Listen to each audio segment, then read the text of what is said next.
think. Maybe? Hey, Twitch says we're live.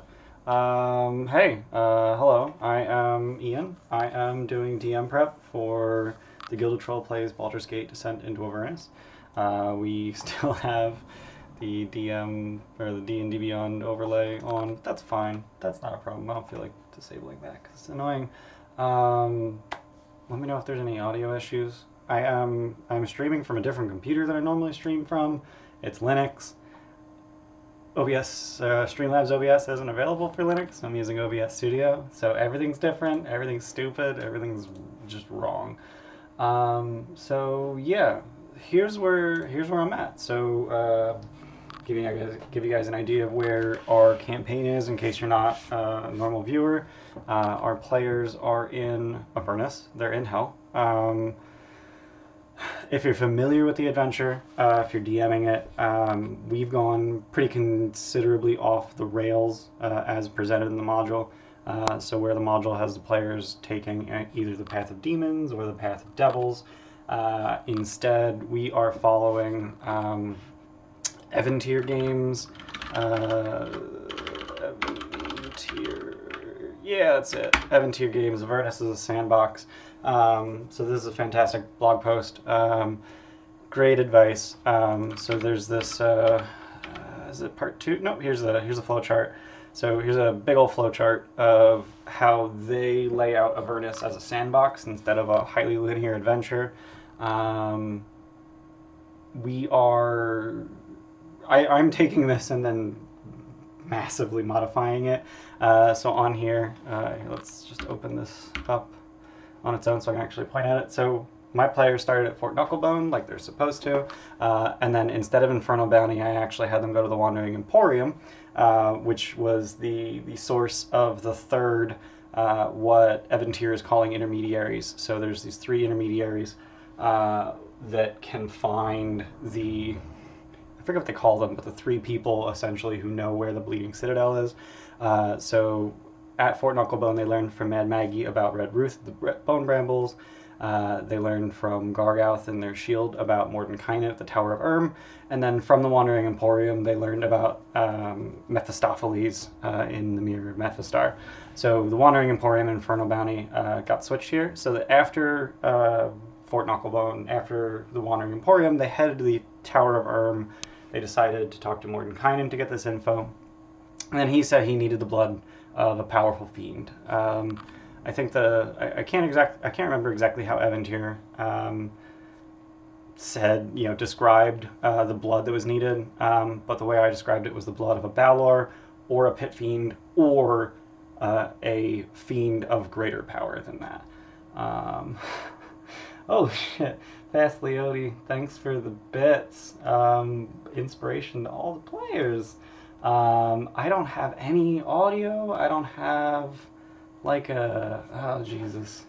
I don't have any of my normal overlay stuff because like I said, I'm not in Streamlabs. So that's going to be fun. Thanks for hosting, Shadows Assassin. I'm going to have to remember to look at chat because I am getting 0 audio. Let's see if... No, it's coming on HDMI, okay. I have 0 audio. I guess there's nothing coming through the stream, so... where exactly in that overlay would your summon come into play? Well, your summon's going to come into play, hilariously, the very, very next combat, which is probably going to be at the very start of next session. But let's get through where they are currently. So yeah, they went to the Tower of Erm, decided to talk to Mordenkainen. He's like, hey, give me the blood of a fiend, powerful fiend. And then they decided to go to Red Ruth to find where that fiend was. So they went from Mordenkainen to Red Ruth, back to the Wandering Emporium to pay for her spade, went back to Red Ruth, and that's essentially where we left off. Red Ruth pointed them towards Archons Tower, specifically.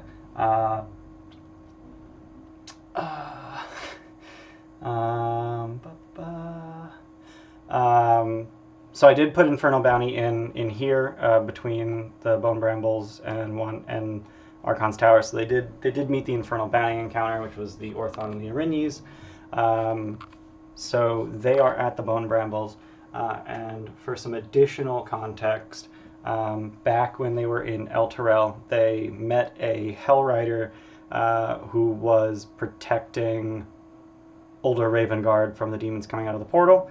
That Hell Rider fell unconscious after that fight in the ossuary, and then on their way back to the cathedral, that Hell Rider died because they kind of sort of accidentally left him for dead. So now he's a revenant, and he swore revenge on them. And also, they ran away from the Infernal Bounty encounter. So they've got two moderate to very powerful people chasing after them. So, as they're leaving the Bone Brambles, this is we're now transitioning into me actually prepping for the coming session, and this is just sort of an idea that I came up with, just between last session and now, which was a week ago. But what I want to do was, since the Orthon managed to land a tracking bolt on their war machine. Hey, Pasliotti, thanks for subscribing. 9 months. Jeez. It is incredible seeing how long people have been with us and how long we've been streaming for. So I really appreciate you guys sticking with us, and I hope this content doesn't suck. I feel like my voice is breaking, and I don't know why I'm nervous. So anyway, so they've got these two fairly powerful entities chasing after them. The Orthon and his Arini's partner have a tracking bolt on their war machine, so they know exactly where they are for the next 24 hours, and it's been about 16 hours since that encounter. And then the Revenant of Bilbus Lionbrave, the Hell Rider, he died, or they destroyed his body, I want to say it was like 3 or 4 days ago. So he's essentially just been tracking them the entire time, and this is the first time they've stopped for a considerable amount of time. I'm thinking of giving him a Devil's Ride just to make it more reasonable that he would be able to catch up to them. I don't know what kind of vehicle the bounty hunters would have, if any. But so my plan was to have them get essentially waylaid by the two of them, but those two groups as they're leaving the Bone Brambles. So this is the part where I sort of my DMing style is essentially don't screw the players, but don't be afraid to have your NPCs screw the players. It's not my job to kill them, but it is the enemy's job to kill them. So just to give you guys an idea, so this is the book map of the Bone Brambles. The corridors are really tight in here, and they got tokens and stuff in here. That's cool or whatever. Would the Revenant have a Ghost Rider style Devil's Ride? Absolutely. There is no reason not to. Let's be real. Let's absolutely do that. He's also going to have a magic item that I homebrewed because I played Doom Eternal, and I fell in love with the Crucible Blade. So I homebrewed that up. If you guys are on the Avernus Discord, I think I posted it in the homebrew channel on that Discord. I have since tweaked it. I think I published it on D&D Beyond collections. My homebrew. Crucible Blade. Never submitted. So let's submit that. Share with community. Bam. So if you want, and instantly approved. So if you want, you can go on D&D Beyond right now. Just search through their homebrew collection. Look for Crucible Blade, and there it'll be. But I'll pull that up. Anyway, but essentially what it does is you can spend soul coins to get automatic crits. They're not automatic. It's a crit the next time you hit. And it's a fairly expensive way to do it. It takes a bonus action to do, and you still have to hit with the weapon in order to get the crit. Because of the way action economy works, it's pretty expensive to use it. If you're a fighter, for instance, and you've got 3 attacks because you're level 11, you need to pull out this weapon with your item interaction, which usually requires dropping your other weapon. And then bonus action, activate it, and then with your action you attack, and then you hit with it, you crit, and then the blade goes away. It's no longer a weapon. And then you don't have an item interaction to pull out another weapon. So unless you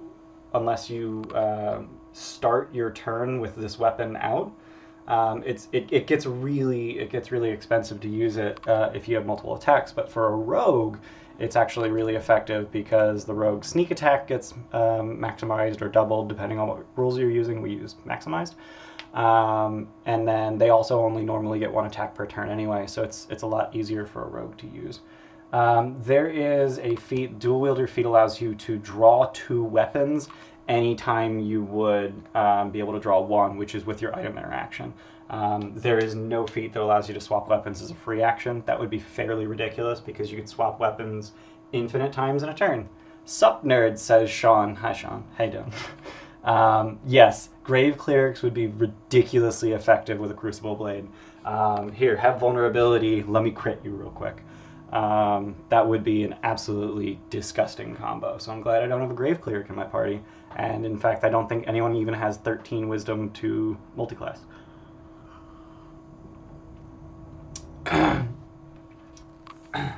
Oh, they cancel crits. Oh, I didn't know about that. I'm gonna look that up. I did. I've only had a Grave Cleric once. That was Steph's Tortle Cleric. And we never made it past level 3. So this is the one I was thinking of, vulnerability to all. So that's 6th level. Yeah, if they suffer a critical hit, you can turn it into a normal hit. I did not know about that. That's really cool. Yeah, no, that would be really effective against the weapon, yeah. Nat 20 still auto hit, yeah. Well, the thing with the Crucible Blade is you have to hit. It's not, you get a nat 20. It's not, free critical hit. You still have to hit them. I think the Crucible Blade is balanced. I think. I don't know. We'll find out. Let's see what happens when it's in Blanket's hands. But yeah, so my idea is that so they're at these bone brambles, and they're going to be waylaid by an Erinyes, an Orthon, and a Revenant wielding a Crucible Blade. I think it's going to be pretty difficult for them. Yes, and also Lunaria's summon. So I'm going to trust that there's no players here. And by players, I mean Steph, Luke, Kyle, Jacobs. The summon is also going to be Lunaria dropped 5,000 bits and summoned a creature. I think it was during our last call stream, and it's going to be a Master of Cruelties, the Ravnica creature, which is a demon, which Abaddon is going to have a lot of difficulty with, but I think the most interesting part of it is its aura of murder, I think it's called, which just makes everyone attack everybody. So I think that's going to be very interesting because it's not only going to make the players attack each other, but it's also going to make the enemies attack each other. So it's going to have a bit of a balancing effect. It's definitely going to inject a lot of chaos. I still have not figured out how I'm going to sell his existence. Like, why is he here? Like, how did he come into existence? But I'll figure that out. So words are hard. So the thing is, I need to figure out where they're going to be fighting. So they, at the end of last session, they parked their, oh wow, there's just a pile of tokens over here. Why not? At the end of last session, they parked their war machine just outside the Bone Brambles. And I love Dyson Logos. I think his maps are really cool. I like the Logos hatching style. This is kind of weird looking. But they're not super evocative. So I have backed, oh man, Pogs. I know you got Brambles. I backed Pogs Props. There it is. Pogs Props on Patreon. And whoa, that's freaky. Enhanced Devil's Supplement. I have not seen that supplement. Someone wanna link it? This looks like a really, really big map. So the question is, where on this map would be interesting for the players to run into? Oh, it's free on DM's Guild. Let's check it out then. Enhanced Devils.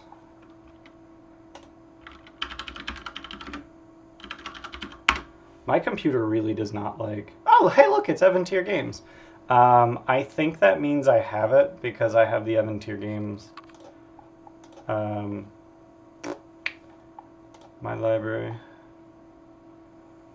I got all the free stuff last week. Yeah, look at that, Enhanced Devils. I'm gonna move this folder over here where you can't see it, just because I don't really know what's in here. Evan Tier Enhanced Devils. Look at that. Shazam! I own it already. I paid for it. Look at me being a supporter of the arts or whatever. I'm gonna open the printer-friendly version because I don't care about art. All right. Oh yeah, I did take a look at this. It's just modifications to make them more interesting without making them more powerful. So let's take a look at the Erinyes. So let's do a side by side of the Erinyes versus the enhanced Erinyes. I hope the resolution is okay for you guys. I hope everything's big enough that you can read it, because I'm actually working on a 4K monitor, and I'm outputting 720p video, so it's way downscaled. Way downscaled. Enhanced one is a bit small. All right, good to know. Let's make that bigger. Let's do 300%. Oh geez. Let's do 250.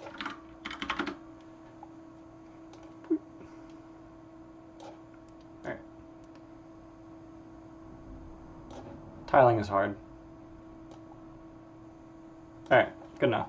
All right, so right off the bat, I'm seeing AC, hit points, speed, unchanged, saves, resistances. Yeah, okay. So it looks like it's going to be... looks like it's going to be mostly the action options, because, I mean, it's got Dominate Person, that is huge. I will admit, hilariously underwhelmed by Erinyes. You know, it's a CR12 creature, and it's like, I have multi-attack. Cool. Do you do anything? No. All right. So the Rope of Entanglement. So that's actually something that I already essentially gave her in the Infernal Bounty encounter. The Infernal Bounty encounter mentions the Rope of Entanglement, the actual magic item. I did have her try to entangle Blanket with that. Failed, of course, because why not? Innate spellcasting, Dominate Person, and Fireball, 3 a day each. Holy shit. Oh boy, this is gonna be tasty. So here's the interesting thing with the Fireball. My party is surprisingly fire resistant. Deliverance, being a tiefling, has resistance to Fireball just always. Or resistance to Fireball. Resistance to fire, just always. Nixie, with her Shield of the Hidden Lord, has resistance to fire always. And then Fulg has Absorb Elements, and Abaddon has the Crown of the Dragon Queen, which is a homebrew item that I created, which allows him to cast Dragon Queen's Absorb Fire once a day, which is essentially Absorb Elements, just only for fire. But then he's got one for each of the Chromatic Dragon elements, which essentially removes thunder and adds poison so that he can get green dragons too. But yeah, so this is, this stat block, the Enhanced Devils, looks humongous, like absolutely fucking humongous. But honestly, there's literally only 2 differences. Number 1, she has a Rope of Entanglement, which makes a hell of a lot of sense because like she literally has one in the art. And then number 2, she has 3 a day each spellcasting. My thing is, I was under the impression that the point of this document was to make them more interesting, but without making them hilariously powerful. Dominate Person strikes me as a ridiculously powerful spell, especially against my party because they all suck at whiz saves.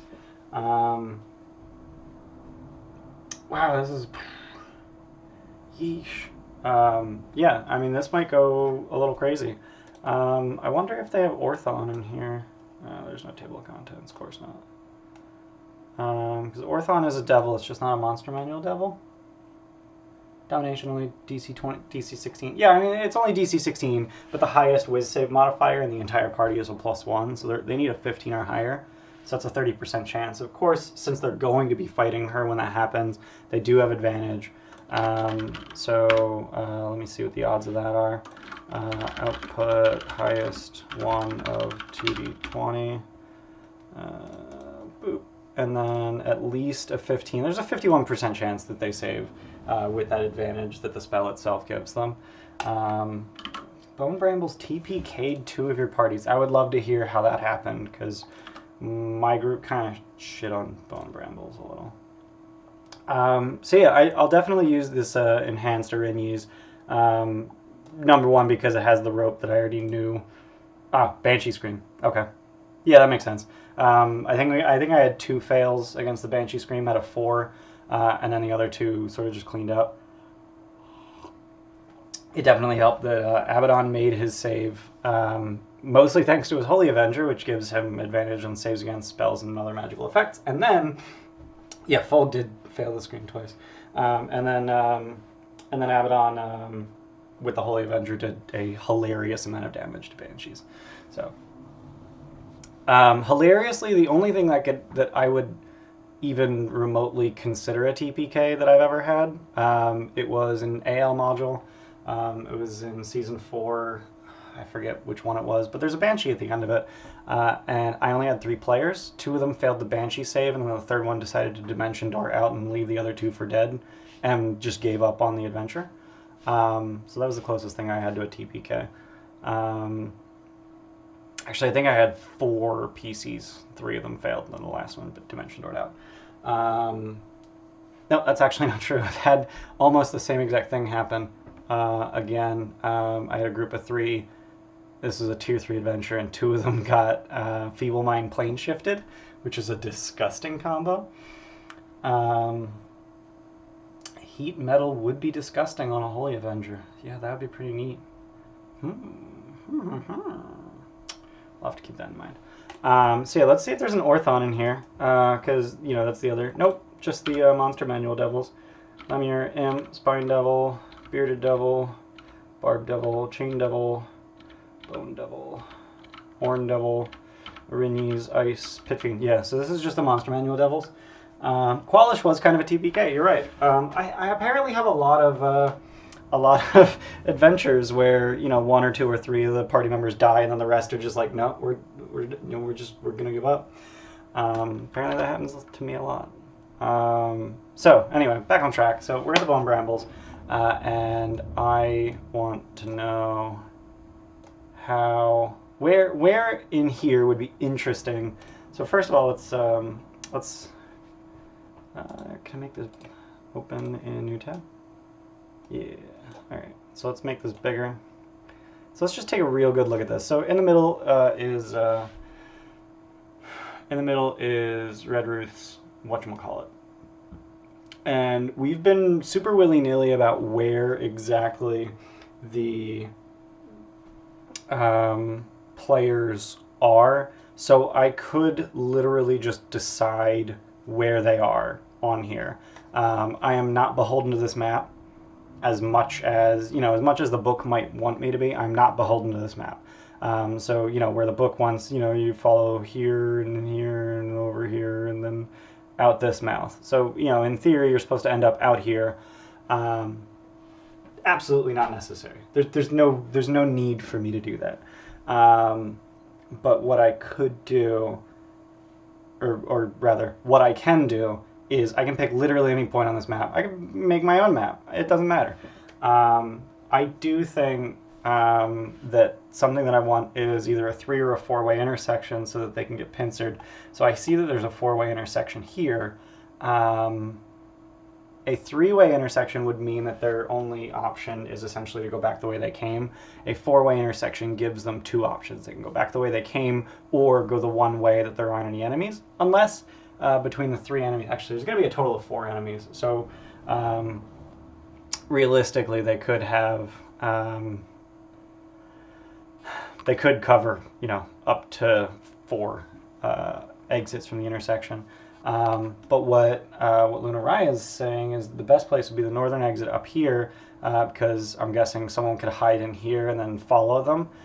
That would be something that the Orthon would be really good at, since he's invisible and is really, really good at stealth. I think he has like a +11. I don't understand how that guy's so good at stealth, considering he's large and ugly.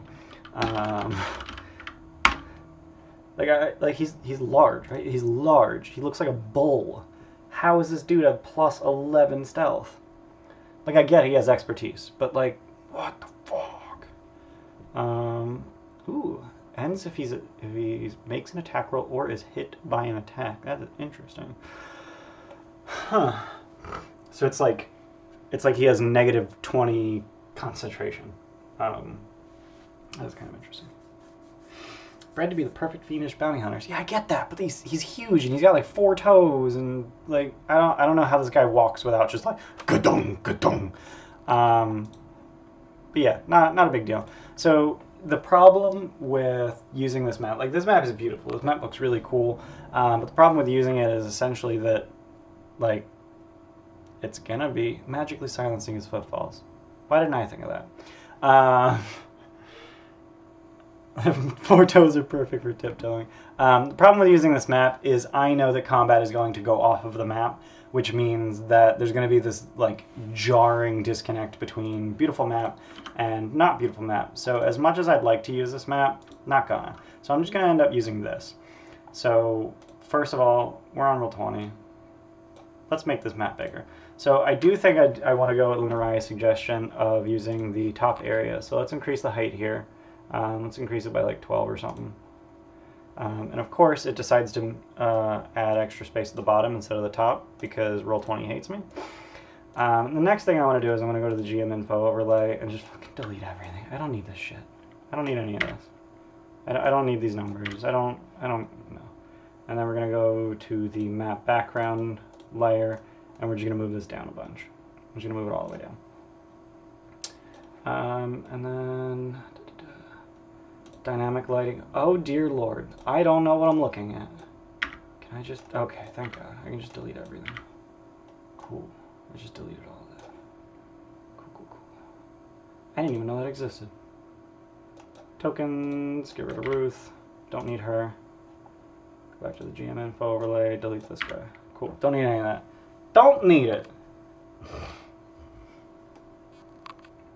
And Vernus moves out of his way. That makes sense. Oh god, it's so blue. Trinity. Hey Ian. How's it going? I don't understand why Twitch uses like dark colors for people's names because I cannot read them against the black background. Turn on Fog of War. Why would Fog of War... Why is it so dark if Fog of War isn't on? Is it because dynamic lighting is enabled? Like, how can I turn that off? How do I disable?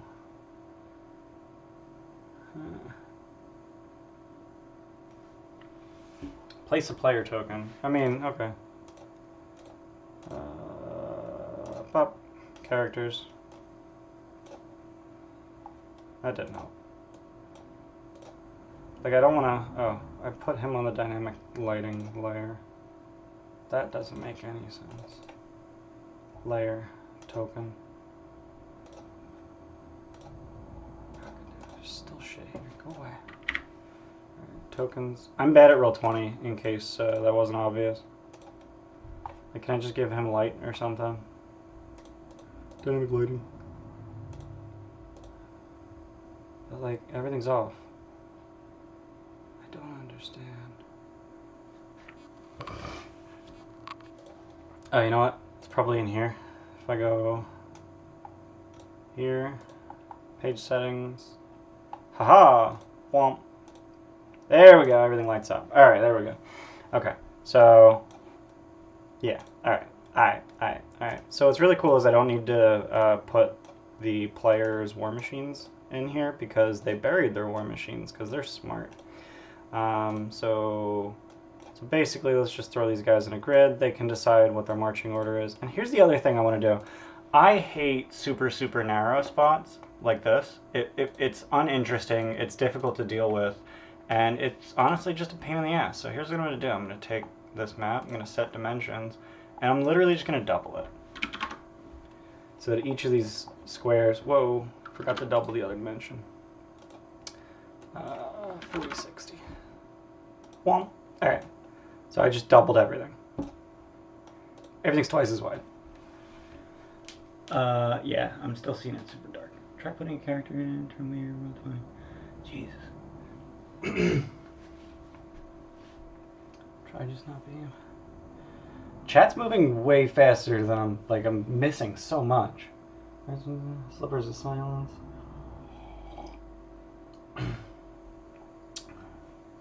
Yeah, I know what dynamic lighting is for. I just hate it. Roll20 kind of sucks anyway, don't worry. Yeah, I know. If I didn't have to use Roll20, I wouldn't be. I do think that this scale might be a little oversized. But honestly, I'd rather be oversized than undersized. I like when my players have the capability of actually maneuvering around one another, maneuvering around the enemies. So I'm literally still setting up the first encounter of the session. And that's fine. That's fine. Sometimes it takes a while. So there is going to be this jarring line here where, you know, this gray map gives way to white map, but I don't think that's a big deal. Essentially, one thing that I am going to do is I'm going to draw a shape, and it's going to be white, and we're going to put it on the map in background, and we're going to put it, it's not going to be white, it's going to be gray. We're just going to put it right here. Nope, I need fill.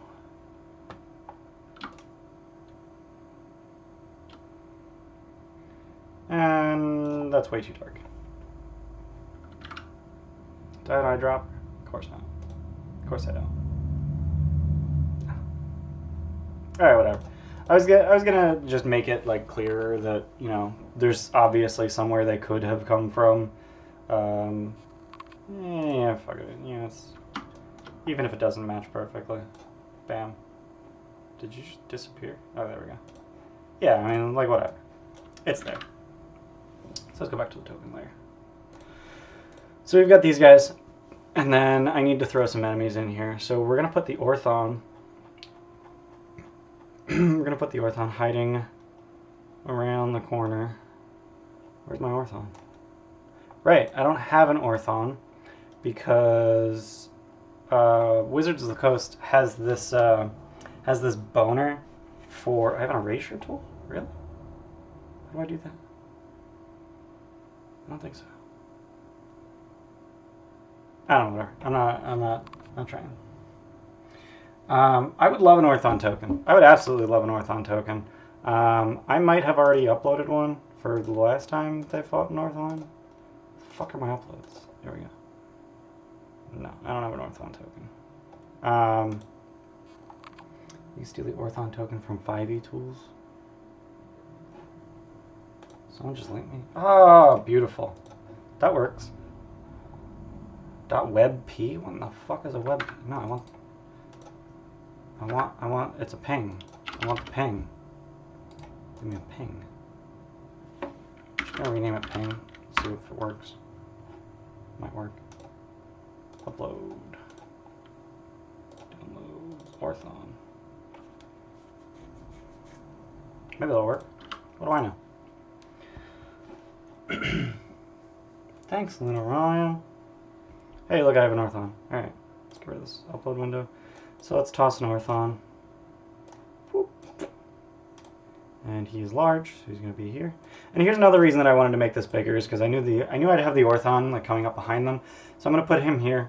I'm not going to switch to this view until we're actually in the fighting. You know, I'm just going to describe the process of them getting here. And I'm supposed to hide that window, I think. I don't know. What do I know? I don't think there's anything sensitive over here. Hey, thanks for following, Trinity and Dedafox. Jesus. I'm losing my voice here. Easily get tokens from 5e tools by just clicking the token on the stat sheets there. I've never used 5e tools. Like I know it exists, but I actually I actually own all of the content on D&D Beyond, so look at that. Yeah, that's pretty neat. All right, I'll keep that in mind. Thanks. So we got an Orthon here, and then we're gonna need an Erinyes. I know that one's actually in the adventure, so she'll exist. So we got an Erinyes, and then I have to go back to my uploads to get Bilbus Lionbrave. Wow, that token's really tiny. Like, zoom. Here we go. So let's give him a name. Bilbus Lionbrave. Boop. Why can't I see the name? Show nameplate. Roll 20. So yeah, Bilbus Lionbrave, Erinyes, and then the Orthon. So I'm thinking have them about here. No, about here. Yeah, they should be about here. And then the Erinyes and Bilbus would seek to cut off their escape. And then the Master, glad you asked. I was just getting there. Master of Cruelties. So let's boop. Save. And that's a pung. Just upload. Master of Cruelties. What size is he? He's large. So he is going to just sort of emanate out of the ground. So the Orthon is going to sneak up on them, and then once the Orthon sneaks up or fails to sneak up, I'm just gonna move the Orthon where he's going to be when he shows up. So this is depending on how horribly my screen is flickering. That's odd. I don't see any flickering. Oh, my stream is totally frozen. Orange squares. That is interesting. Oh yeah, that is weird. What is that? What is going on? What are you doing, Streamlabs?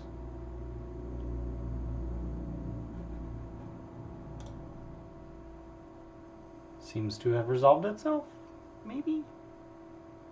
Yeah, it seems like some weird artifacting. So we got the Master of Cruelties and the Orthon behind them, Bilbus and Erinyes in front of them, and I think it's gonna be a little uncomfortable for them. So we're gonna throw a Devil's Ride in here. This is Bilbus's ride, and then let's give. I'm just gonna willy-nilly. Yeah.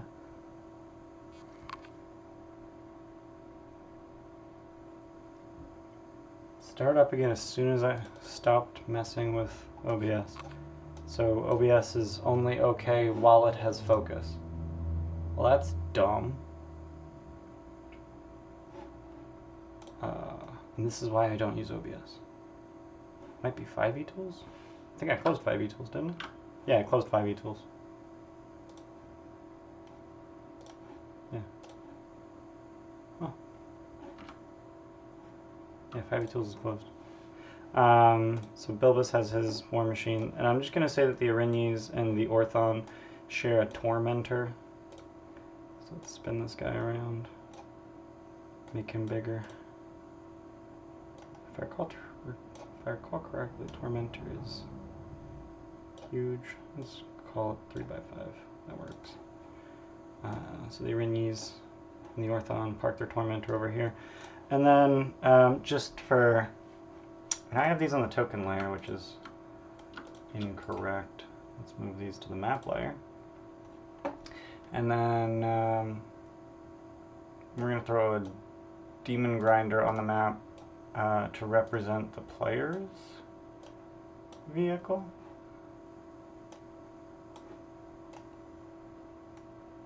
And that's essentially buried. And I should have had that on the map layer.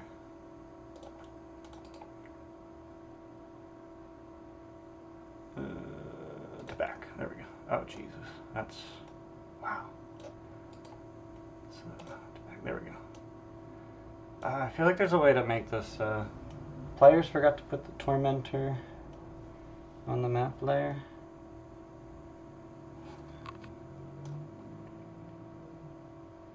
I got all the war machines on the map layer. But I do want to actually switch these. I want the Tormentor parked on top of the Demon Grinder, because that's what the Erinyes and the Orthon would have done. Also, I think this Tormentor's too big. I think it should be 2x4. Maybe 3x4. Yeah, that looks better. So the Demon Grinder and their... hey, Trinity's name changed color. Yay, I can read it. Incidentally, anytime I see an X in someone's name, I just assume it's like placeholder letter. Is there any way I can make this like semi-transparent or something? I just want to like partially hide this to indicate like, hey, it's underground. Swap positions of the Erinyes and Revenants. That does make sense, yeah. I should swap them. So let's tokens. So yeah, the Erinyes would be over here, Bilbus over here, and I still need to move Bilbus's bike. This bike's parked over here. So if and when the players survive this encounter, they're going to have a hilarious number of vehicles available to them, but I don't think that's a problem. I don't think there's anything wrong with that. I think the main limiting factor in Avernus is soul coins instead of actually the... X is definitely a placeholder, says X that X, one X guy X. If they survive the encounter, yes.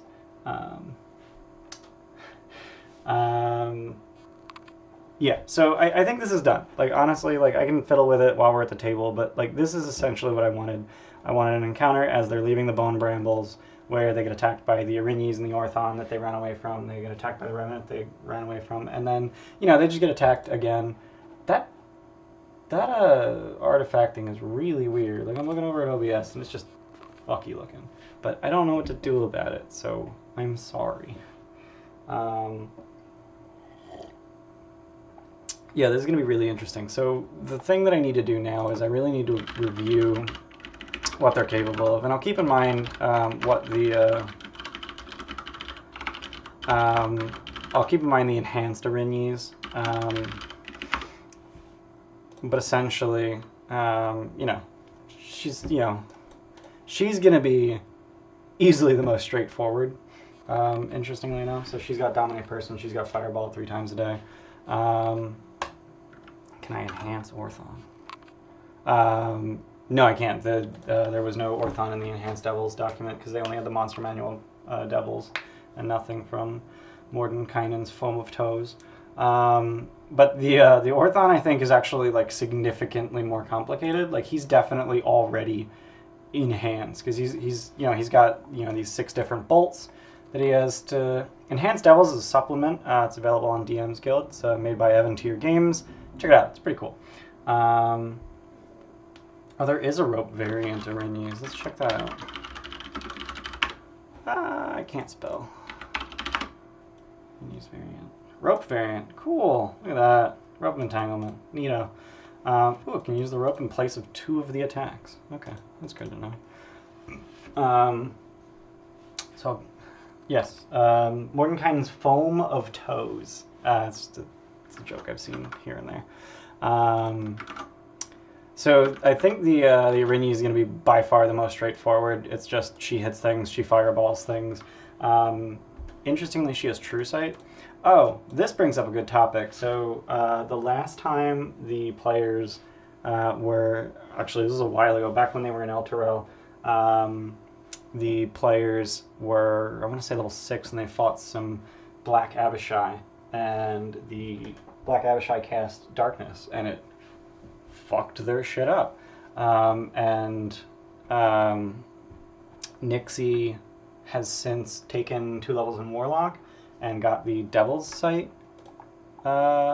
invocation. So one thing that I really like to do as a DM is when players gain new abilities, in the next few sessions, I like to give them opportunities to show that ability off. So one thing that I would like to do is, since they're fighting a bunch of devils, interestingly, the Orthon does... Oh, he has True Sight. Okay. I was going to say, he doesn't have Devil's Sight, which is weird because he's a devil. This guy's got True Sight. The Revenant does not. But what I want to do is I want someone to be able to cast Darkness. And I think the best person for that... blindness...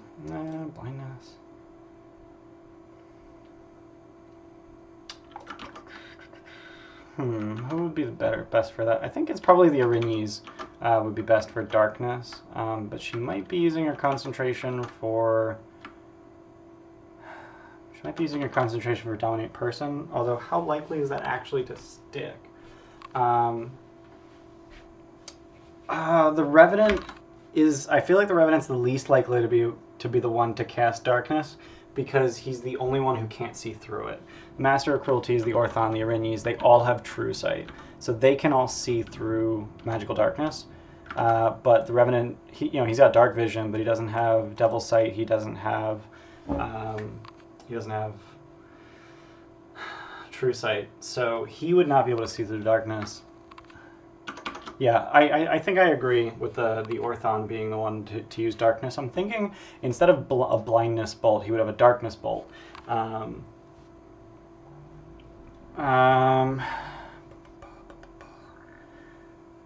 other thing is, I was actually planning on the Revenant being sort of a devilish Revenant. So the first time that he fought them, he got his ass handed to them. So now he came back and he knows he can't just attack them head on. And it's essentially just coincidence that he made a deal with this Erinyes and this Orthon, but he wasn't expecting that. What he was expecting was that he would need some help. So he reached out to the most powerful thing he could to get some help, and that would be Zariel herself. Yeah, I see the glitchiness. I don't know what to do about it, and I'm really sorry about that.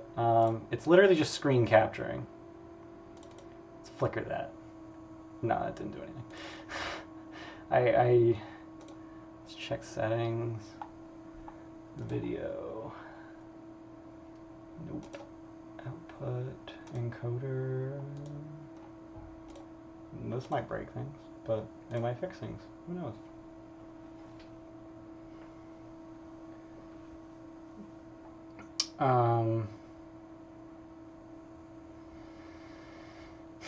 Yeah, Z. Thanks for coming, Trinity. Sorry, you gotta go. Thanks for watching.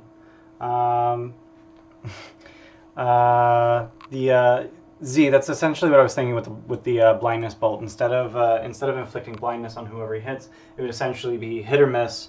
There's darkness that's centered on his target, and I'm imagining he just starts out with that. Like he starts off the fight with that, so he would just shoot someone. Probably with advantage because he's invisible, and then darkness, and then it would just be absolute fucking chaos from there. One thing that I do really like is the ability. So darkness, if I recall correctly, is a 15-foot. So let's say he aims it at Abaddon, I would just bam, have a 15-foot. Actually, I think I made that. Yeah, I made that a little bit too big, whatever. So, here's a circle. That's dark in there. And then all the devils can see through it, and then Nixie also will be able to see through it. And then, the thing is, if it's an item that makes darkness, then that means that there's no counterplay. There's no way to say, hey, no, you're not allowed to do that anymore. We want to murder that guy who's doing that.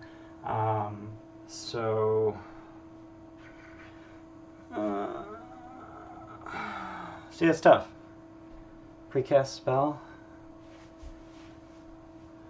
I could just say it's like an Arcane Archer kind of situation where he casts a spell on the item and then it's discharged and he has to concentrate on it. Let's go with that. Let's go with that. So I do want there to be a counterplay. I want them, specifically Nixie, to be able to... Yeah, Grenade of Spell Storing. There you go. Except that I think, like, Ring of...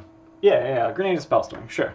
So I do want there to be a counterplay so that the players, specifically Nixie, can target the Orthon, who she can see despite the magical darkness, to get rid of the magical darkness. Because I'm never trying to kill the players. I'm trying to give them credible threats that can kill them. I'm also trying to make the game fun. This is a game. It's a game.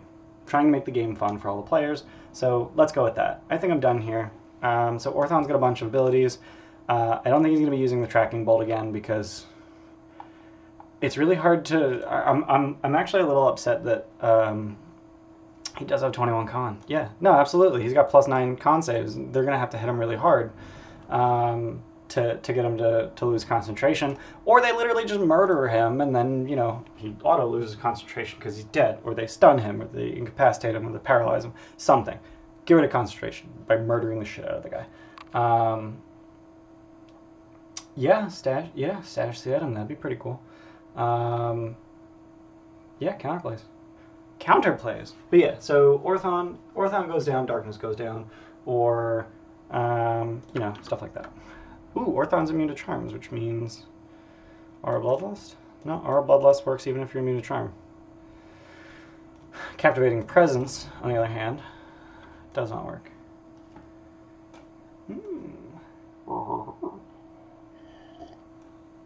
Yeah, Aura Bloodlust does not say anything about charm, but the Captivating Presence will not affect the Orthon because he's immune to charm, will not affect... the Erinyes is not immune to charm. So it will affect the Erinyes, and it will not affect Bilbus. So that's actually really interesting. So the Captivating Presence is predominantly going to be affecting the players. So all said, the enemies have about 400 hit points. About 500, actually. Total of about 500 hit points. Abaddon's hitting for probably about 30 a hit, 2 attacks a turn. Nixie's doing about 40 DPR. Blanket, it's about 40 DPR as well. Fold, wildly variable DPR between like 20 and 80, honestly, depending on how much you can line up. They do have a bunch of magic resistance. The Revenant does not. The Orthon does. The Erinyes does, yeah. But magic resistance isn't resistance to magic, it's just advantage on saves. So it's not like it's going to have the damage. But they do all have resistance to cold. Yeah, there's a lot of resistances here. The Revenant regenerates, sure, whatever. Regeneration means fucking nothing. Let's be real. It's going to take radiant damage because Holy Avenger. Revenant's going to be... Oh, so here's the other thing. So Revenant's going to be targeting Abaddon. The Erinyes and the Orthon are going to be targeting Blanket because that's who they're after. The Master of Cruelties is just going to attack whoever is closest, and he's going to sow chaos. Master of Cruelties is hostile to the players, as determined by Lunaraya, since it's his summon. But he is also a demon, and there are devils, so there might be infighting there. We don't know. There's probably going to be infighting because of the Aura of Murder. Or Aura of Bloodlust? Yeah, Aura of Bloodlust. Aura of Murder is the, that's the vulnerability to piercing damage from the ball cultists, I think. So this is set up. I spent an hour working on this one encounter. Cool, done. We're done here. We'll figure it out at the table.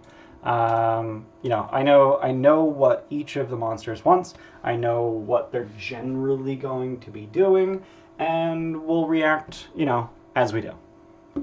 One thing that I am going to do, actually, one last thing.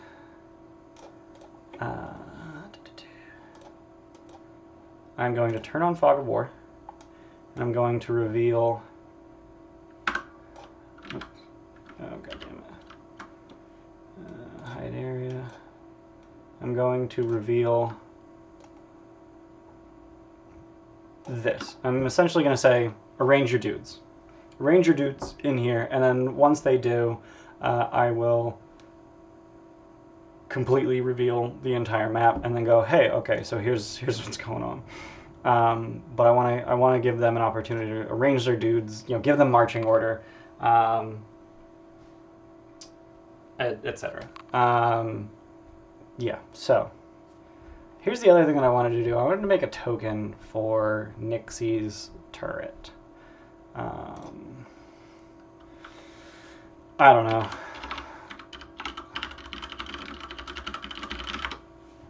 Let's see if I can. Do I hate it? Not really. Thanks.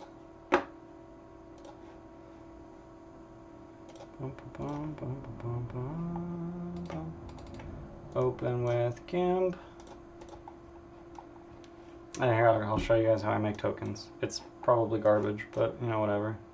So I've got this token border. I always use the same friggin' token border. Scale it to the same size as the image, and then essentially I select everything outside of the ring, and then I just delete it.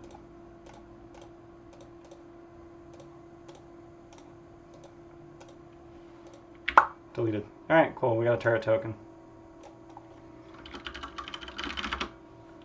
That's my turret token. Yay me. That was easy.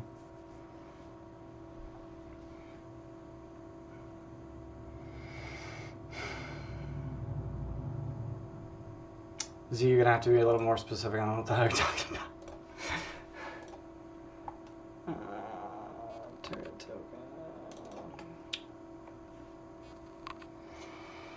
token. Spider turrets from Ratchet and Clank. I never played Ratchet and Clank. I wasn't really a PlayStation kind of guy.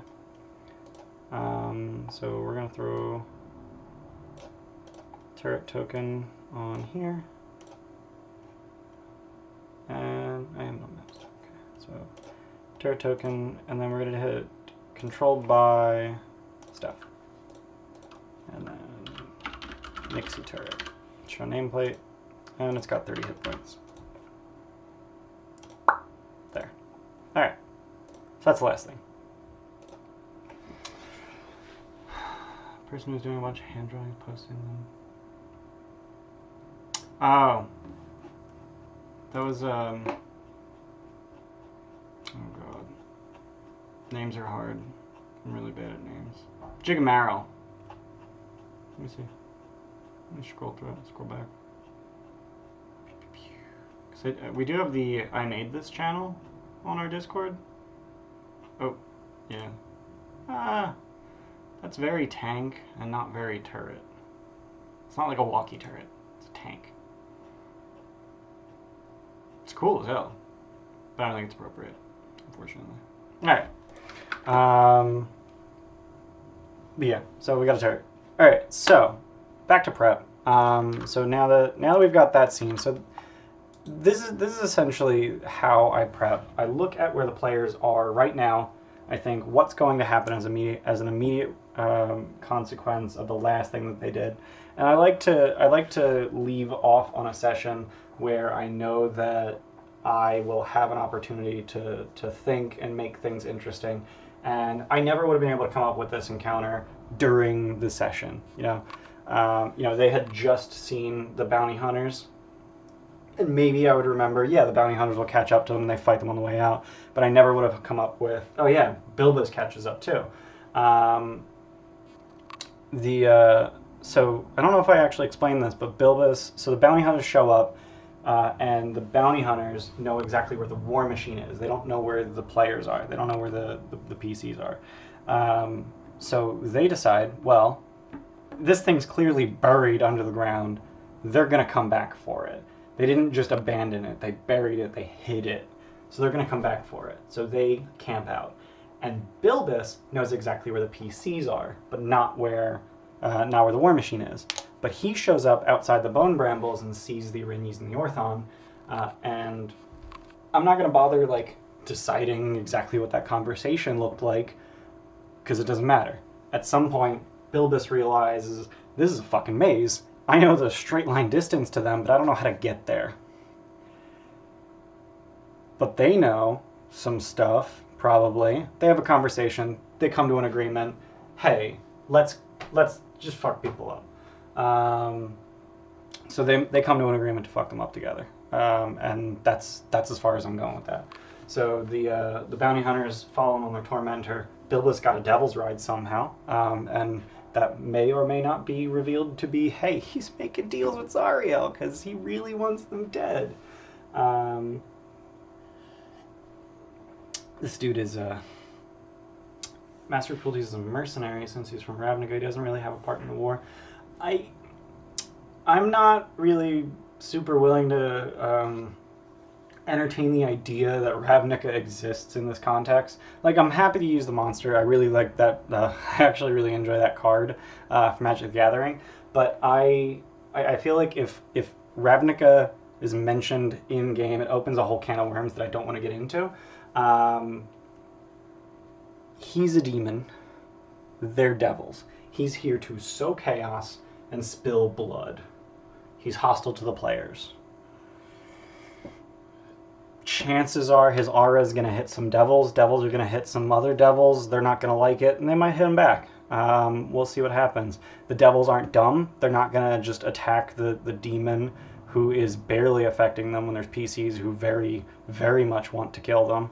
The bounty hunters are very much interested in just capturing the tiefling and getting away. The Revenant is solely interested in killing Abaddon. He's going to do nothing but attack Abaddon, or whoever the aura of Bloodlust forces him to attack. And yeah, we'll see how that goes. The dice are predominantly going to decide how that goes. So the next thing we need to do is figure out where the players are going. And the place that they figured out that they need to go is Archons Tower. They were told that he is the champion of Tiamat. He's known to make deals. And they can probably get... OBS is partially glitching through the other window. Oh. Alright, well, let's move that. Yeah, here. Let's close. Alright, we got a window. Oop, too big.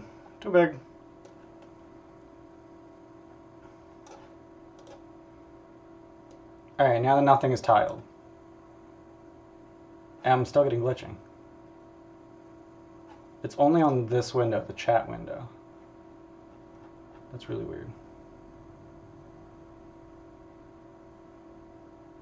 Yeah, like I have no tiling. Like I have just these three windows open and nothing's on top of each other anymore. I don't know. I do have a second monitor. That's where OBS is. You guys can't see that. That's also where Discord is. I'm hiding that. Cool. All right. Well, if you guys can't see any glitching, that's cool. That's neat. So the players are going to go to Archons Tower, or presumably they're going to go to Archons Tower. They told Red Ruth they don't want to deal with any demons. So the way Evan-Tier Games works is essentially there's 4 different ways to get blood. You can go to Archons Tower, which leads you to the Monument of Tiamat, and then presumably to the Demon Zapper, so that you can get a good creature to sacrifice to Archon. Or you go to Uldrak's grave, meet Uldrak, take him to Archons Tower to spill the blood of it, to kill a dragon, help him kill a dragon, to turn him back into an Empyrean. Or they go to the Obelisk, which has... I don't remember his name. The Barlgora, who in this is now a Balor, who then leads you to the spawning trees, so you can get Crickendolt, who is a good creature, to take the Balor's place. Or it goes to the Pit of Shroomrath. Yes, the Obelisk encounter. Different Obelisk. Pit of Shroomrath, where Shroomrath is a pit fiend. And then you need to go to the Wandering Emporium, so you can go to Fire Snake Forge and get some Shatter Sticks to damn the sticks. So those are the 4 options. When I was prepping for last session, I had decided that I wanted Red Ruth to be able to give them 2 out of these 4. and one of them involves a demon, one of them involves a devil, and the players very much specify do not want to deal with demons, do not want to deal with demons, do not want to deal with demons, mostly because Abaddon is really bad at dealing with demons. And I'm scrolling. Okay, 2 or 3. So yeah, champion of Tiamat or a Balor trapped in an Obelisk. So it was either going to be Archons Tower or the Obelisk. If the players at the beginning of next session whinge at the idea of having to go see the champion of Tiamat to get the blood of Tiamat, then Red Ruth will be like, well, I mean, there's the other option. You know, the blood points to another place, and you know, I'll still give them the Obelisk. Why doesn't Uldrak give the players the Orb of Dragonkind? Because in the Eventyr edit, the Orb of Dragonkind does not exist. That's simple. Technically, because of the way I worded it, Mordenkainen is asking for the blood of a fiend. Uldrak is not a fiend. Is he a giant or a celestial? Empyrean. I think he's a celestial. Yeah, huge celestial. Yeah, so he's a celestial. So not a fiend, but if the players somehow manage to find out about Uldrak's grave and head there, and he's like, yeah, like I'm a spine devil, like I'm really powerful. Yeah, he's a celestial. He's an Empyrean, which is like the son of a god or something like that. Specifically, he's the son of Surtur. Let's see. Uldrak's grave. Yep, Surtur. And then Empyrean. Celestial children of the gods of the upper planes. Yep. Yeah, so he's a son of Surtur. He is lawful evil because so is Surtur. But yeah, so he would convince them, like, yeah, I'm a spine devil now. Like I'm a powerful fiend and I've been transformed back. And you know, if I was so inclined, I would even say yes, he's actually a pit fiend and not an Empyrean. Or you know, or hey, like, you know, maybe celestial blood is just as good as fiend blood. I don't know. If the players decided to go to either Uldrak's grave, or specifically Uldrak's grave, because you know, Tiamat's a fiend, the Balor would be a fiend, the Shroom is a fiend. So no matter where they go, I would say yeah, that works, because how much of a dick move would it be? Actually, that might be a good idea. It would be kind of a dick move, and you know, this is hell. So you know, maybe Uldrak's totally lying, and he's like, yeah, like I'm a pit fiend, but I just got turned into a spine devil. I got cursed by Tiamat. Just help me kill a dragon, like then I can turn back, and I'll give you all the blood you want. Yeah, I'll make a deal with you, and then, you know, he's bound by the deal because he makes the deal when he's in the form of a devil, but he gives him blood, but it's not fiend blood because he's an Empyrean. That's actually really cool. It would be super useful to the right devil or demon, but it wouldn't help them for Mordenkainen, and I actually really like that idea, that if they do find out about Uldrak. Here's the other thing. Where is Uldrak's grave over here? Uldrak's grave is over here. So the other thing is, in Avernus, travel is super fucky. So if they're traveling to an unvisited destination marked on their map, so, you know, this travel's super janky. So, you know, if they try to head to Archons Tower, it'll be marked on their map. Red Ruth marked it on their map. So they're rolling 2d4, and if they get 2 of the same number, they go to somewhere else. And I can just have them show up at Uldrak's grave, and Uldrak's like, hey, I can totally help. Like, this is my armor. This is my sword. Help! And then they have another reason, it's just coincidentally, they have another reason to want to go to Archons Tower because he says, I need to kill a dragon. And maybe they'll reason out, hey, Archon, Tiamat, let's go find a dragon and kill it. So yeah, that's a good idea.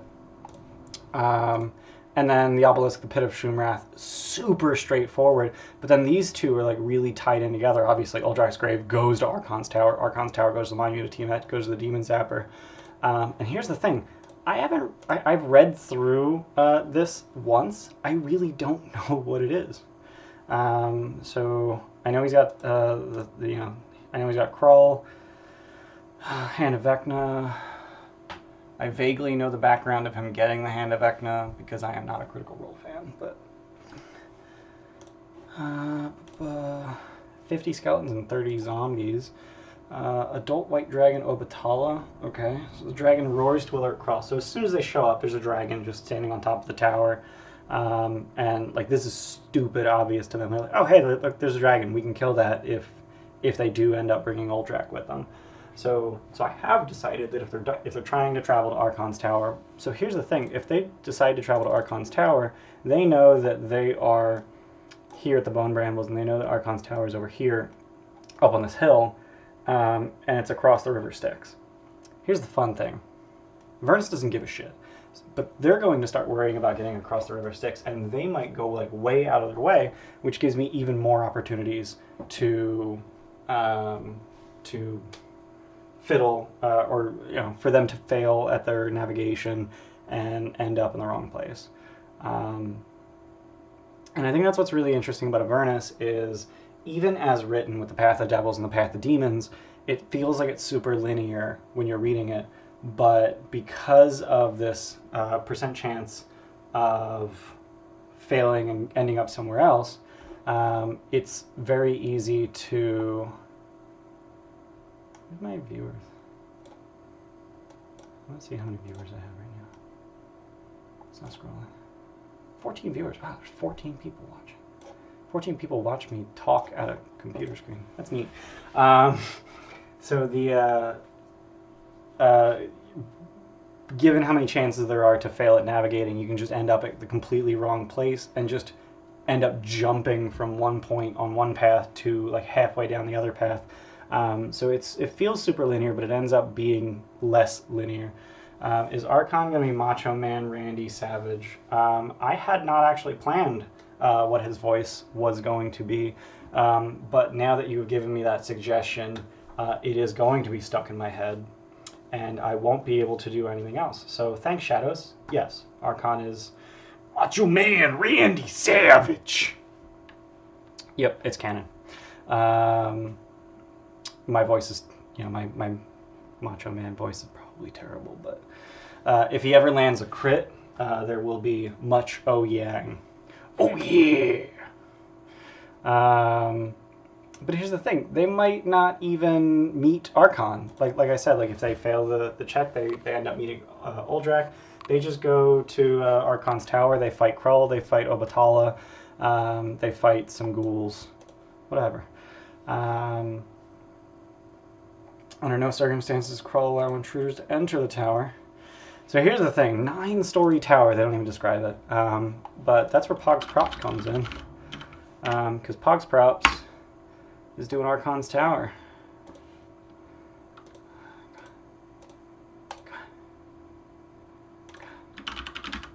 I don't know if Patreon's really slow, or, did I spell Archon wrong? No, I got it. So like, Pogs Props has maps for Archon's Tower. Look at all this crazy shit. So if they decide to go in there, I'll just throw some maps in Roll20. Like, no big deal. Is Krull a dragon turtle? He's not a dragon turtle, he's a turtle. Which is a different thing. They're turtle people instead of turtle dragons.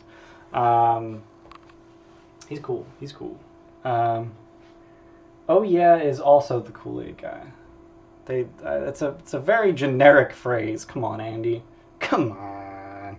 Someone run to Twitter and at Joe Manganello. Yes, please. Someone at Joe Manganello. If someone clips me playing Archon and tweets at Joe Manganello with that clip, I'll be very happy. I'll be very happy.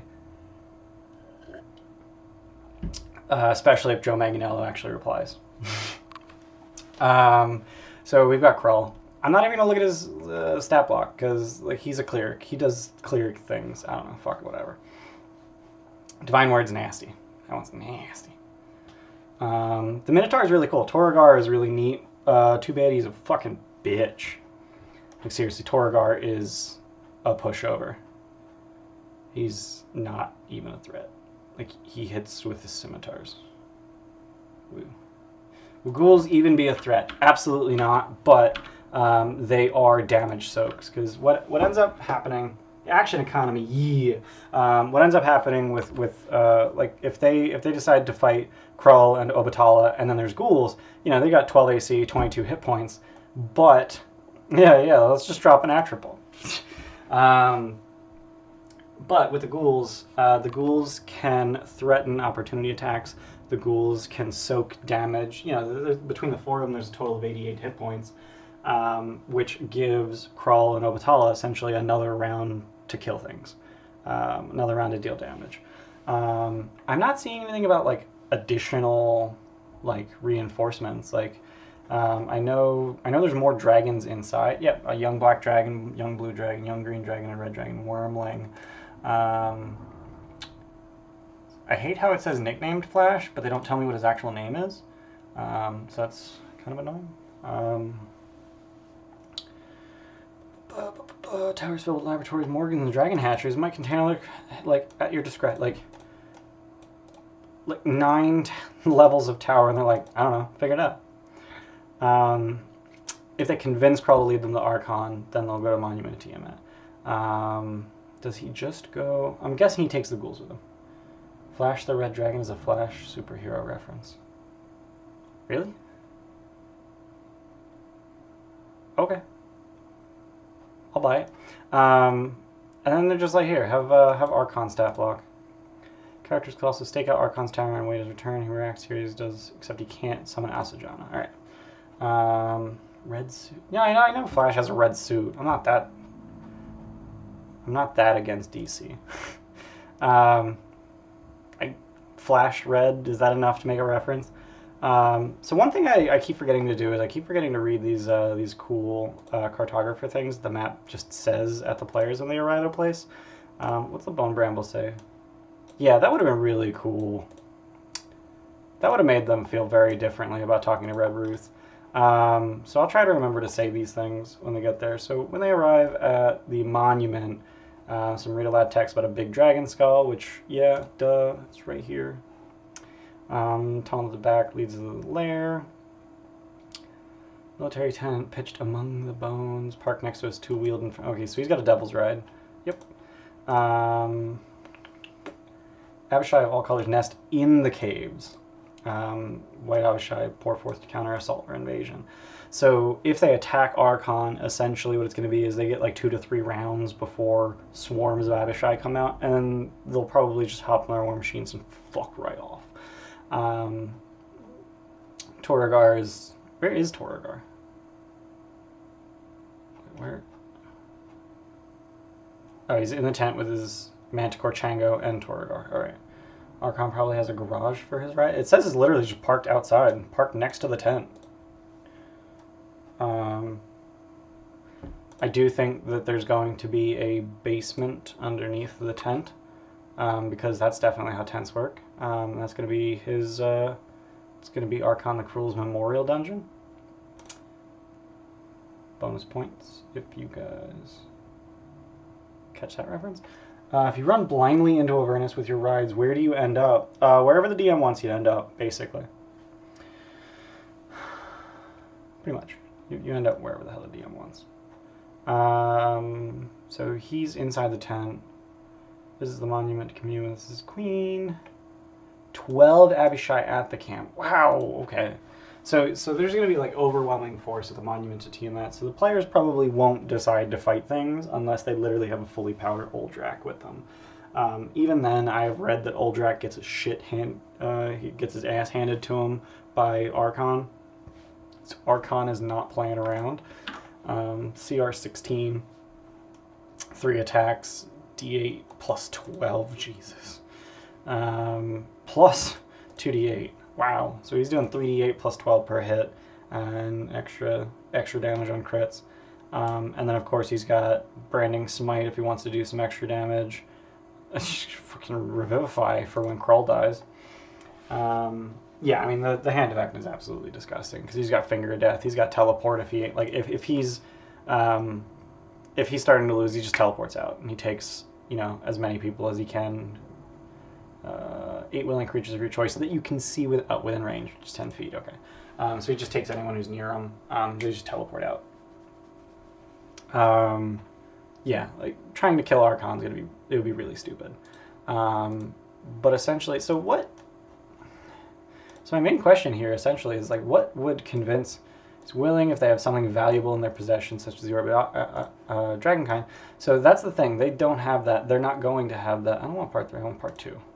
I remember there being a mention. They won't have an Orb of Dragonkind to trade after being. They will have to fight or trade with Archon, except that they won't have an Orb of Dragonkind.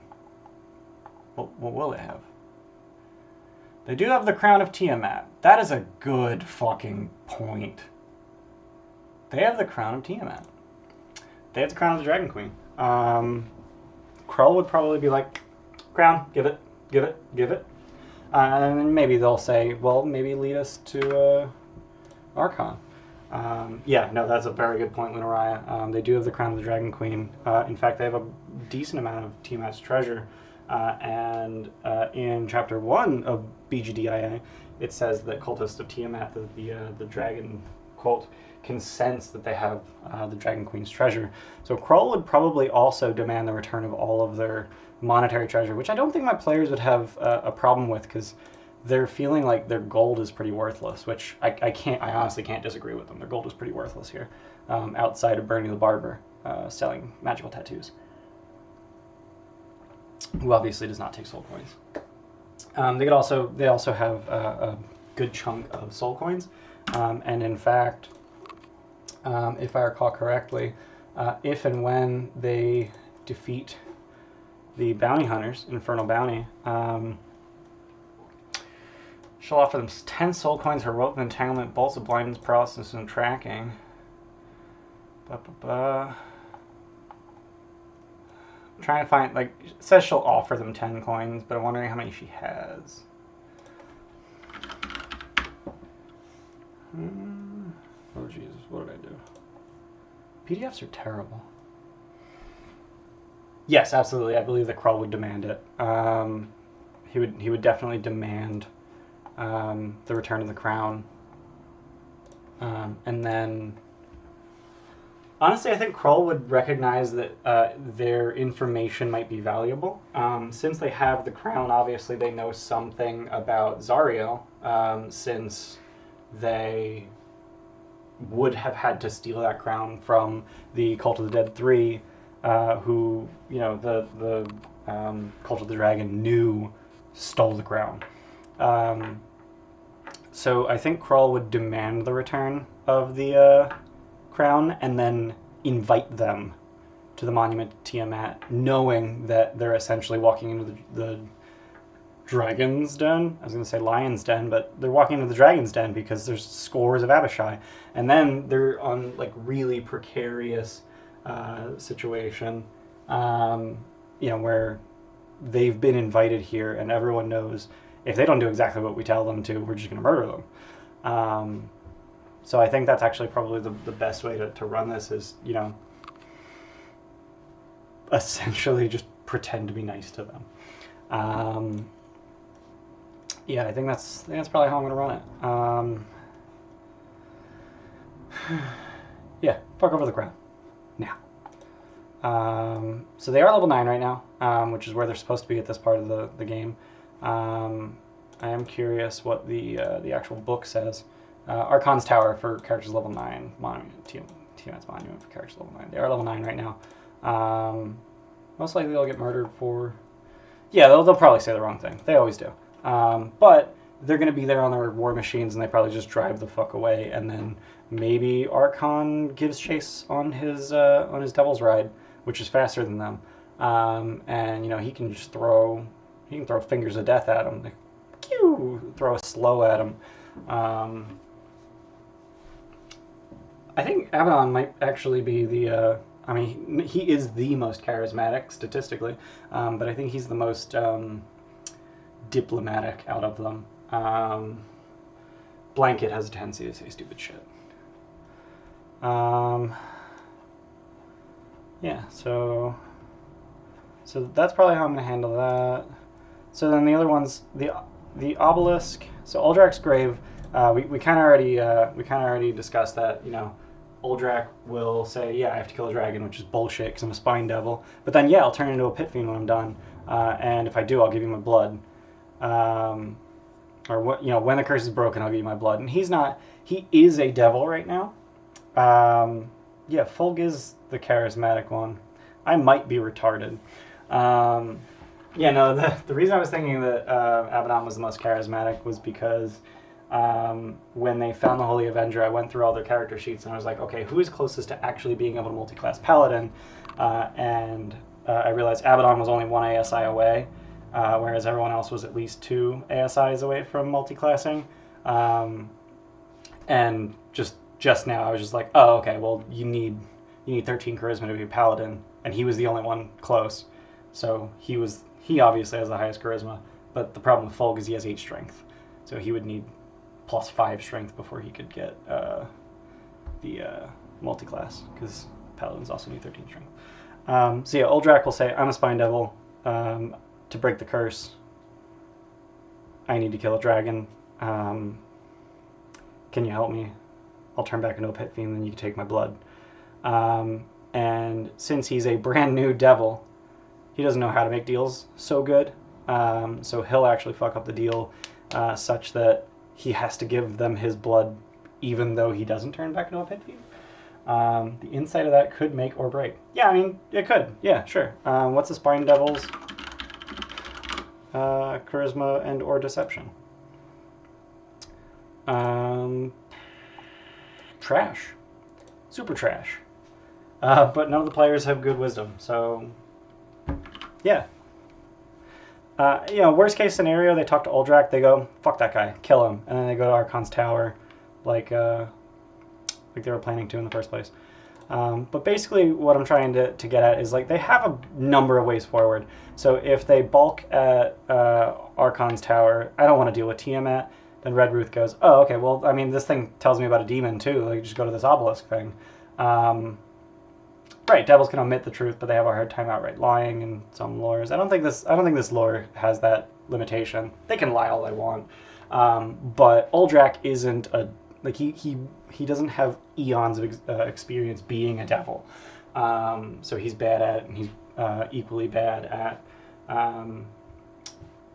making deals. So the deal won't go great for him. And honestly, the players could probably push. Yeah, Lunarai already did that joke like an hour ago. And also, I'm tired of that fucking joke. I hate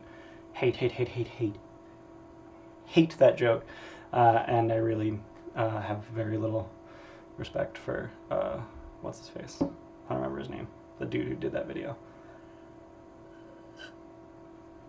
But yeah, so Archons Tower, Uldrak's Grave. Obelisk essentially is going to be run as written, except that someone has to take his place willingly, and then he is a Balor, and then when he's released, he's a fucking demon. He doesn't give a shit about deals. Yeah, Puffin Forest, that guy.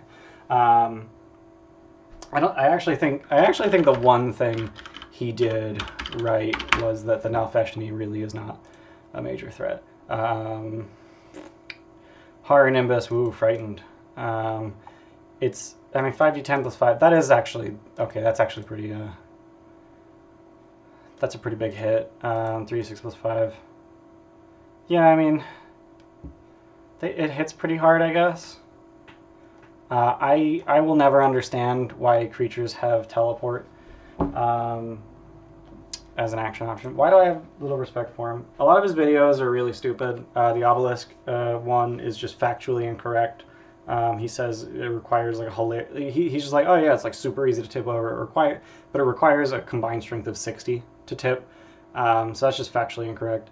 And then the absurd character that he made, it was just like, what is the point of this video? You just stop it. I don't know.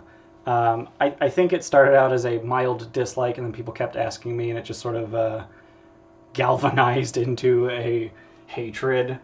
So I think I probably give him more shit than he deserves, but I would never recommend his content. Shumrath's Pit is probably the one that I understand the least about how to run my players through it. Scathing loathing. Wow, those are words. Yeah, okay, that's fair. Shroomrath's Pit is probably the one I understand the least about how to run, but honestly, I'm not super worried about it because I think out of the four, I think it's the one they're least likely to get to. So Shroomrath's Pit is like this big green blobby area, and then essentially like there's this distributary from the river Styx that feeds into it, and that's making him stay blobby. So they just have to like dam this tiny little rivulet of Styx. They need to blow it up. Boring. Whatever. I don't know. I don't think it's particularly interesting.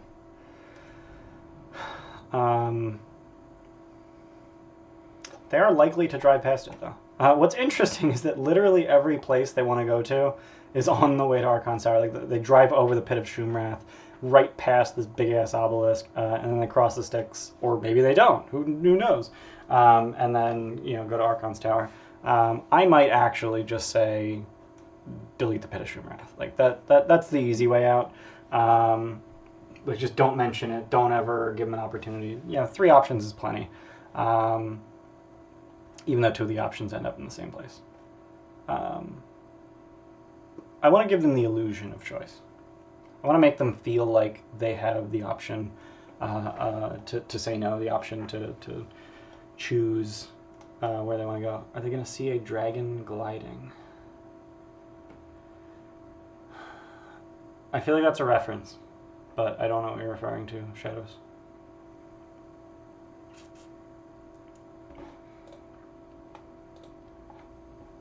It's not a reference. You're just asking if they're going to see a dragon gliding. Are you just saying, like, as a foreshadow of where they're going? Because I think I've foreshadowed plenty, like, what it is they're getting into. They're heading towards the...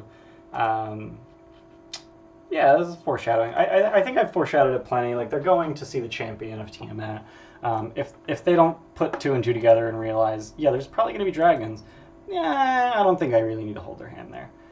So I personally don't think it's necessary to foreshadow that anymore. So I want to take a look. So this is something that I really like, the Eventyr Arches of Olok, which is really interesting because they've already been to the Arches of Olok. They just didn't know what it was or why they should care about it. But what I'm looking for right now, I think I'm in the wrong... I'm looking for random encounters, because essentially what I want to do is I want to come up with random encounters that will happen on the way to places. Because it's never interesting to say, okay, you travel for this many hours and you get there. So I want to have random encounters. I don't want to have a dragon random encounter, because I think that's a little too on it. It's a little too on the nose. It would suck if the Grandmaster showed up. Too bad he's a named NPC, and as such... Have they seen Zariel's Flying Fortress? They have. They saw it off in the distance. It was sort of flying like in the opposite direction as them, just like 10 miles away or something. They had no fucking clue what it was. I showed them the concept art from the back of the book. I could have it actually show up again, and in fact, that is something that I wanted to do. So thank you for reminding me about that. I'm having a really hard time figuring out where in the fuck these random encounters were. Oh, here it is. Encounters in Avernus. There we go. I buy a lot of things on DM's Guild. Not Elturel. Avernus encounters. Alright.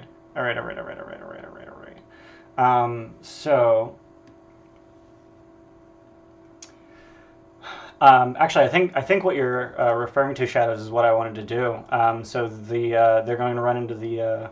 Yeah. So this is what I'm going to do. They're going to run into the Flying Fortress again, but this time it's going to take notice of them and scattered meteor showers. That's the thing. I think that's the thing that you were using, where it's going to fire meteor showers at them, essentially. I might even give it a Gatling gun if I'm feeling like an asshole. Just pulled it out of your ass. That's neat. So the question here is, number one, how far away from them is the flying fortress when they first notice it? I would say probably half a mile. Then the question is, how in the fuck did they not notice it? And the answer is they were flying. They were driving through a ravine. Their view of their view of the horizon was incredibly limited. Meteors could one-shot them. I mean, it's not meteor swarm. It's baby's first meteor swarm. It's 66 and 66. It's fire damage, so the war machines are immune to fire, so the war machine's only going to take the 66 bludgeoning damage. That's not that big a deal. That will suck for the Cadies, which only has 60 hit points. GM handwave, several meteors missing. I mean, yeah, that's totally reasonable, even though it's a 500-foot radius. But so let's say it's half a mile away, and then the question is, like, how far do they have to get before they're out of range of it? And I think the range on Meteor Swarm is a mile, in fact. It is, in fact, a mile. So let's call it baby's first Meteor Swarm that it's firing. So if they get a mile away from this thing, they're good. So essentially, they just need to survive for some number of rounds. So what can the players reasonably actually do to affect this? So they can make dexterity saving throws. That's a very reactive thing, though. So with Abaddon's proficiency with land vehicles, he gets to add his proficiency, which is now +4 to the Demon Grinder's dex saves. So that's going to be a total of +4 because Demon Grinders have +0 dex. The Cadies, the Cadies is going to be completely stationary. So if meteors are falling on I would say the Cadies takes damage if the Demon Grinder gets hit. If the Demon Grinder fails its save. But then, so that's reactive. That's stuff that's just happening to them. Baby version of the Apocalypse spell. Dude, why you gotta be throwing shit? Apocalypse spell? Elder Evil? Come on. Snipe some oncoming Spine Devils. So let's say let's just say the Flying Fortress isn't following them. They don't care enough to actually follow them. They are actually just flying. Let's say they're driving north. The Flying Fortress is print shit. Just go ahead and print shit. They're driving north, and the Flying Fortress is actually behind them. It's half a mile south of them, and flying east. So they literally just need to drive half a mile north, which is half a mile to feet. So that's 2,640 feet. And they're driving 200 feet around. So that's 13 rounds they need to survive. Or 2640. If they throw some Demon Ichor into the engine, it's gonna be, let's go with 10 rounds. They need to go. 8 rounds if they Ichored the shit out of the engine. I don't know where you came up with that math. I just got 10. Did you say 50%? Somewhat like Malekith's ship from Thor the Dark World. Why would you mention the worst MCU? 400 feet per round. It only goes 200 feet per round. With Demon Ichor, it's 260 feet per round. Because Demon Ichor is plus 30 foot speed, so it would increase the 100 to 130, and then they can dash as a bonus action to get another 130. So 10 rounds if they use Demon Ichor, which they're liable to do. I'll even conveniently give them some a puddle of Demon Ichor. Actually, they'll get a puddle of Demon Ichor from the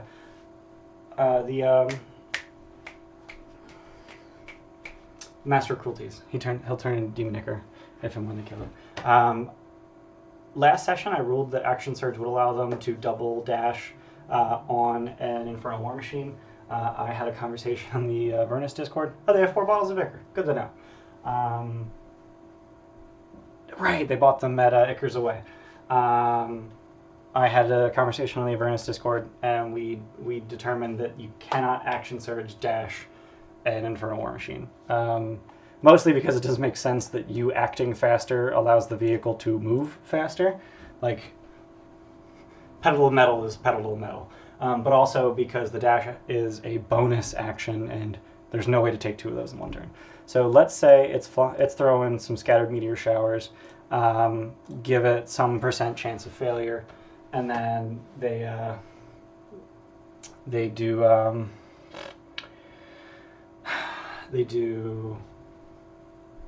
get dex saves, and then so I'm still having a hard time figuring out what they can actually actively do to protect themselves. Because if they don't have avenues, and it needs to be obvious to them what they can do, otherwise it's like they're just going to be like, well, I don't know, what the fuck can I do? Maybe they shoot meteors out of the sky, banish meteors. Engine mishaps would suck. Engine mishaps would affect how far they're going each round. Yeah, I really don't know what they could do. And the Demon Grinder doesn't even have the juke action to give them advantage.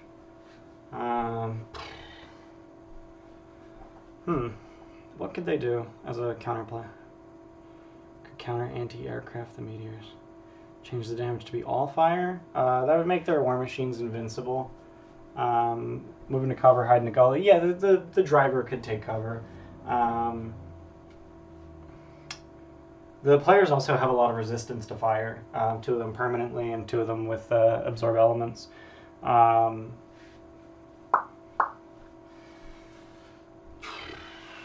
They'll also have they'll have advantage on the saving throw because of the Holy Avenger. So like they're gonna be decently insulated from the damage. Still 21 fire and 21 bludgeoning, save for half. Yeah. 132 fire damage every turn for 8 turns. What the fuck? 132. Where'd you get 132? What the hell?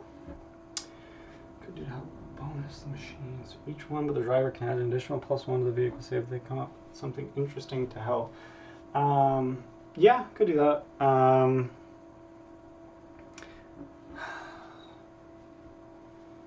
I feel like that's going to fall apart if we're doing 10 rounds of that. Some ancient beast skeleton, semi-bright in the ground, perception lookouts. 6d6. Bludgeoning. 6d6 fire. Jeebus. 66. I mean, Nixie has 75 hit points. Like, one of them will kill them. Yeah, that makes way more sense. This is baby's first meteor swarm, not... Actually, 66 is about average on a meteor swarm. That's 70 average for the 20d6. Yeah, execute order 6 d6. So yeah, for 10 rounds, they need to have some like obvious options. So I'm thinking what'll end up happening is meteor showers will be like every other round, and then so here's the problem. I can't really throw like flying enemies at them unless we're literally firing devils. Okay, so that's what I want to do. I'm going to do fewer meteor showers. We're going to have let's do every other or every third round, and then the other rounds they're actually going to have spined devils fired at their vehicles. So the spined devils are just shot out of a cannon, and then they fly, they land on the war machine, they start attacking people. Or Lemures. They've had a lot of spine devils. Lemure might be more interesting. That's a good point. Lemures are hilariously weak. CR is literally 0. But if I throw 6 of them at them, like, that's a bunch of hit points to soak. And even with only a +3 to hit, that, you know, they if they start piling up, they could start just like beating on the war machine. Does the war machine have immunity to non-magical? Of course not. Firing a Lemure salvo at the party. Yeah. That's exactly what I'm doing. I'm going to fire 6 Lemures at them. So on rounds 1, 2, 4, 5, 7, 8. The Lemures are going to... They'll be in magic... Oh yeah, it does have damage threshold. Right. I was like, there's got to be something that'll stop me. Yeah, it's got damage threshold 10, so the Lemures can't actually damage the War Machine. So the Lemures are just going to punch people. The Lemures are just going to punch the players.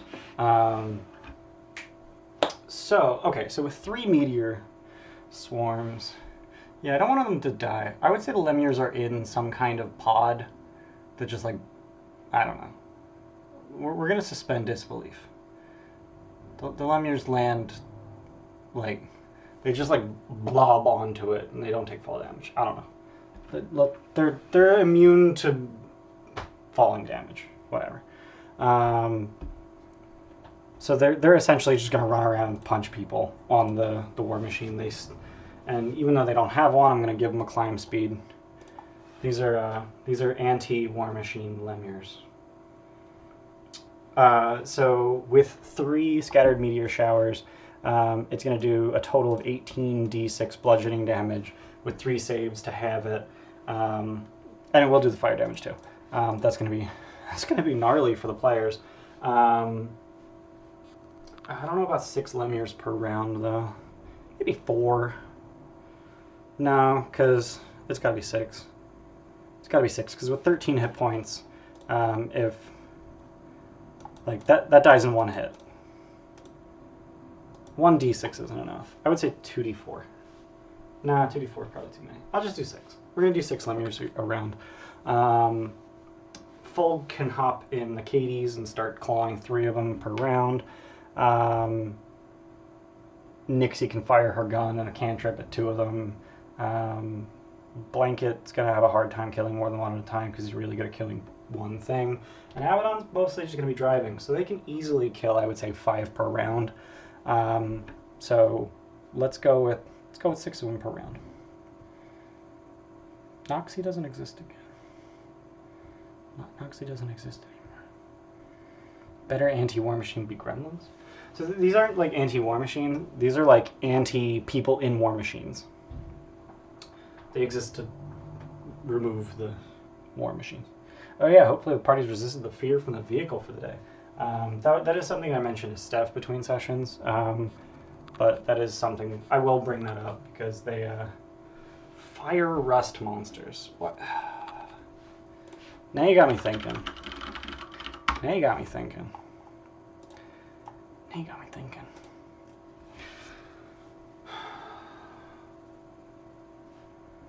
Metal armor mesh. I don't know how to balance it. Like, I don't want to absolutely annihilate. I want to give them some kind of counterplay to be able to, like, fight off. No, I'm going to stick to Lemures. I'm going to stick to 6 Lemures. So rounds 1, 2, 4, 5, 7, 8, and 10 is going to be Lemure. And if there's a 10, 11, 14, 2 out of 3 is the Infernal Machine made out of magical metal. Probably. How the final salvo contain 1 rust monster. Nah, we'll stick to Lemures and Meteor Showers. This is supposed to be a random encounter. This isn't supposed to take up the entire session. But between the starting fight and this random encounter, it is probably going to be like 2.5 hours between those 2 things. So yeah, on rounds 3, 6, 9, and 12, if that happens, they'll have Scattered Meteor Showers, which if they fail all of the saves, is liable to destroy the KDs outright, which would suck. The Lemures are fired every other round. They just land harmlessly on the War Machine, all 6 of them. They have a climb speed, so they can even be outside of the... We're not doing a Fire Tornado. Fire Tornado's gnarly. Jesus. No, here we go. Chases on Avernus. Chases. Fire Tornado. DC 15 Dex save versus 18 D10 fire. That's insane. That's an insane amount of damage. Rust Monster would be hilarious, but I don't... It's kind of a hard sell. I think it'd be a little difficult to explain that. So yeah, we're going to go with 6 Lemures. I'm going to roll them really quick. If there are any Lemures left on the third rounds, they will probably die to the meteors. Yes, that is... they are immune to fire. Let's call these... Actually, you know what? Here, Jay Miller. Let's call them artillery Lemures. They're immune to bludgeoning damage. Bam. So that's how they can get fired at the war machine without dying, and then that's how they can survive the meteor showers. They're immune to fire, they're immune to bludgeoning. Done. Because they're so gooey. Like, look at this dude, he's just a pile of goo. So yeah, so we got a starting encounter. They're going to fight an Erinyes and an Orthon, and a Master of Cruelties, and a Revenant with a Crucible Blade, and that's going to be gnarly as hell. And if they survive that, then on the way to wherever the hell they go next, I could change their damage type to... Actually, no matter what kind of damage they do, they can't hurt the War Machine, because no matter what type of damage it is, if they do less than 10 damage in one hit, the Demon Grinder can't take any damage. So the Demon Grinder is really not in any danger of being destroyed, which makes sense. This would actually be a really good way to kill the people on a War Machine without destroying the War Machine. Yeah, the meteors are gonna they're gonna break shit, but no. So there's two thresholds. There's the damage threshold. If you do less than 10 damage, you just don't take damage, and then there's the mishap threshold. If you do 20 or more damage, then there's a mishap. So damage threshold 10. You have to do 10 damage in one hit to damage it at all. Doesn't work like DR in early editions. It's literally 9 or less is 0, 10 or more is 10 or more. Yeah, so we've got starting encounter with a bunch of devils and a demon and an undead, and then they'll drive somewhere. We'll figure out where they end up. Essentially, there's a 25% chance because of how this works. So it's 2d4. If they get two of the same, they end up at Uldrek's grave instead of Archons Tower. Otherwise, they end up at Archons Tower, and then before they arrive at that location, they're going to run into the flying machine, who doesn't really care about them, but if they can kill them, while they're flying past, cool. They'll send some devils out to collect the War Machine after everyone's dead. Have they been to the Crypt of the Hellriders? That's a big old no. I actually don't know where that's going to come in. So that technically comes in here after. So we're in this area right now. This is called Blood Pay, and then this area is, I forget what they called that. Blood Pay Fallen 3. So they're looking for one of Bel, Olanthius, or Haruman. So if they haven't decided which one they want to look for, but once they return the blood to Mordenkainen, they'll essentially be like, hey, Mordenkainen, tell us where this guy is. And then they'll send them to Haruman's Hill, or the Crypt of the Hellriders, or Bel's Forge, depending on what they choose. So yeah, they haven't gotten that far yet. Yeah, I think I'm prepped. I think I'm about prepped. Any questions before we call it? I figured this is about how long it would take. I thought it'd be about an hour and a half. We're just under 2 hours right now. I definitely spent way more time than I wanted prepping the first encounter. But that's how Roll20 works. Like that's just how it goes when you're doing things on Roll20. So if I were doing this at my house, on my table, with my minis and all that, I would go in my cabinet, I would get minis out for, the creatures I want. I would draw as much as I wanted for the encounter, and then I would plop the player tokens down, or player minis, not even tokens, they're minis.